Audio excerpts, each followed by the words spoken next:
হ্যাঁ, hi friends, আমি মন্দিরা। আজকে আমি অম্বল বুক জ্বালা সম্পর্কে একটা ঘরোয়া ছোট্ট টিপস বলবো।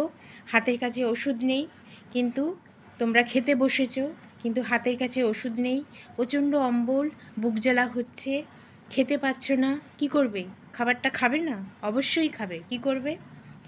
চিল ঠান্ডা মানে খুব ঠান্ডা জল যেটাকে বলে, মানে ফ্রিজের যে ঠান্ডা জল, চিল ঠান্ডা হতে হবে, ভেরি কোল্ড হতে হবে, খুবই ঠান্ডা হতে হবে। সেই ঠান্ডা জল যদি খেতে বসার সময় খাবার সময় খাও, দেখবে যে অম্বল মানে বুক জ্বালা হচ্ছিল, খেতে কিছুতেই পাচ্ছ না, যেই খেতে যাচ্ছ অমনি বুক জ্বালা আরও বেশি করছে, খেতে পারছো না।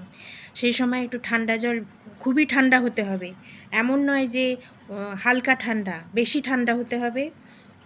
সেই ঠান্ডা জল একটু একটু করে খাও, খেতে থাকো, দেখবে যে খাবারটা খেতে পাচ্ছিলে না সেটা অনায়াসেই খেতে পাচ্ছ, আর দেখবে আর বুক জ্বালা করছে না। এইভাবে কয়েকদিন দেখবে ঠান্ডা জলের সাথে খাও, খাবারটা খাও, দেখবে কদিন এরম খেতে থাকলে দেখবে আর অম্বল, তুমি ওষুধ ছাড়াই, তোমাকে অম্বলের ওষুধ খেতে হচ্ছে না, ওষুধ ছাড়াই তোমার বুক জ্বালা হচ্ছে না, তুমি খেতে পাচ্ছ।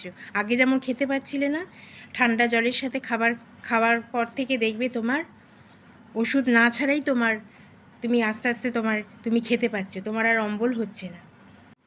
অবশ্যই আমার কথাগুলো যদি ভালো লাগে তাহলে অবশ্যই কমেন্ট করবে, আর অবশ্যই সাবস্ক্রাইব করে দেবে।